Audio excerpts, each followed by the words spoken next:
student, I am Sarita and you are watching Sarita Biology classes. Student, today we will discuss about fragmentation. This is the fifth method of asexual reproduction. तो आज हम बात करेंगे fragmentation पे और ये आपका asexual रिप्रोडक्शन का फिफ्थ मेथड है. अच्छे से समझना स्टूडेंट, बहुत इंपॉर्टेंट है. और यहाँ पे स्टूडेंट क्या होगा, जनरली फ्रैगमेंटेशन वर्ड से ही क्लियर होता है, breaking down into so many fragment. Fragmentation का मतलब ये होता है ब्रेकिंग अप, मतलब डिफरेंट फ्रैगमेंट में टूटना. तो यहाँ पे कैसे होता है, those process by which parents body breaking up into two और many pieces, each piece develops into a new organism. Clearly कहा जा रहा है कि वो प्रोसेस जिसके द्वारा पेरेंट्स बॉडी जो है वो टू और मेनी पीसेस में टूट जाता है और हर एक पार्ट जो है, हर एक पीस जो है वो एक न्यू ऑर्गेनिज्म के रूप में डेवलप हो जाता है स्टूडेंट. तो हम समझते हैं कि जनरली फ्रैगमेंटेशन जो होता है वो कैसे होता है, किस तरह से होता है किसी भी ऑर्गेनिज्म में. जनरली ये जो है वो कॉमन मेथड है, स्पाइरोगायरा में बहुत क्लियरली देखने को मिलता है. साथ ही और भी एल्गी है, सी एनेमोन है, इन सब में भी ये देखने को मिलता है. तो ये ध्यान में रखना स्टूडेंट. इसके एग्जाम्पल और भी है, सी एनेमोन है, एल्गी है. आपको जनरली जो है एग्जाम्पल भी माइंड में रखना है. और प्रोसेस कैसे होता है ये हम समझते हैं. अब सपोज दैट ये है स्पाइरोगायरा. स्पाइरोगायरा का बॉडी जो है, ध्यान रखना स्टूडेंट, स्पाइरोगायरा की बॉडी जो है वो कैसा होता है, फिलामेंटस होता है, ध्यान में रखना है. तो मैं बहुत फास्ट डायग्राम बना रही हूँ.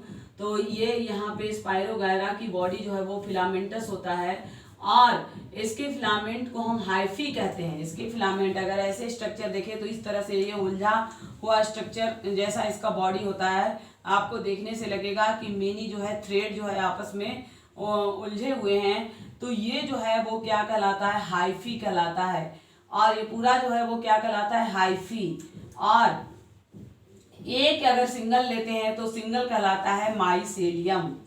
तो आपको इतना जानना वैसे जरूरी नहीं है, लेकिन फिर भी आप जान जाओ क्योंकि अगर आप आगे बायो लेके पढ़ते हो तो बहुत आपके लिए इंपॉर्टेंट है.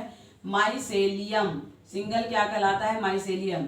तो ये स्पाइरोगायरा का एक स्पाइरोगायरा हमने लिया है यहाँ पे. और इसका जब इंटरनल स्ट्रक्चर को देखते हैं तो इस तरह से इसका इंटरनल स्ट्रक्चर होता है. अब सपोज दैट इसके बॉडी जो है इस तरह से कट हो गया, किसी कारण बस 4/5 पीसेस में कट हो गया तो या ब्रेक्स कर गया. तो जैसे भी इन्वायरमेंटल कंडीशन हो या जो भी रीजन हो जिसके कारण ये ब्रेक्स कर गया, तो अब क्या होगा, यहाँ पे हर एक जो है ब्रेकिंग पार्ट जो है वो न्यू स्पाइरोगायरा के रूप में यहाँ पे डेवलप हो जाएगा.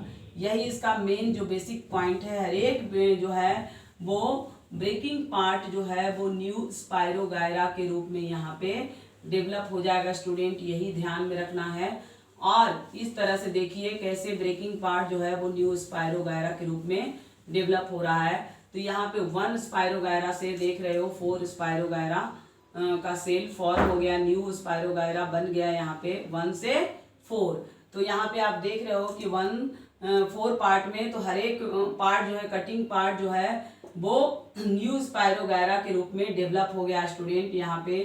तो इस तरह से जो है वो फ्रैगमेंटेशन हमें देखने को मिलता है किसमें, स्पाइरोगायरा के में. अब यहाँ पे मेन जो बेसिक डिफरेंस है रीजनरेशन और फ्रैगमेंटेशन में वो ये है कि यहाँ पे जो है वो पार्ट से, ब्रेकिंग पार्ट से जो है न्यू स्पाइरोगायरा जो डेवलप हो रहा है वो कंप्लीट डेवलप हो रहा है. यहाँ पे पेरेंट्स का पार्ट नहीं रहता है. यहाँ पे टोटल जो है वो न्यू सेल बनता है, टोटल जो है न्यू जनरेशन यहाँ पे होता है. तो इसीलिए इसको हम रीजनरेशन नहीं कहेंगे, इसीलिए इसको हम कहेंगे फ्रैगमेंटेशन.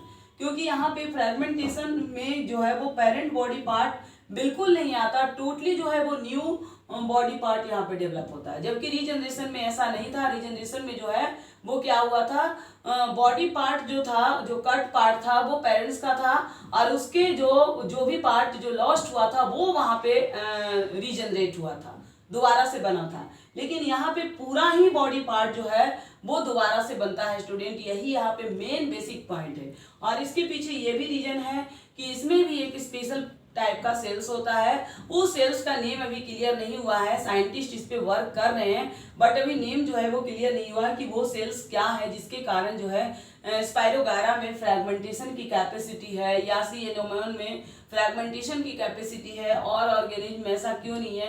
तो इसमें भी जो है वो स्टूडेंट एक स्पेशल टाइप ऑफ सेल्स होता है जो खास करके जो कटिंग पार्ट होता है उसमें वो सेल्स जो है वो उसमें बहुत रैपिडली डिवाइडिंग कैपेसिटी होती है जिससे वो रैपिडली डिवाइड करके और न्यू स्पाइरोगायरा को डेवलप कर देता है। तो यहाँ पे मेन बेसिक पॉइंट यही है स्टूडेंट।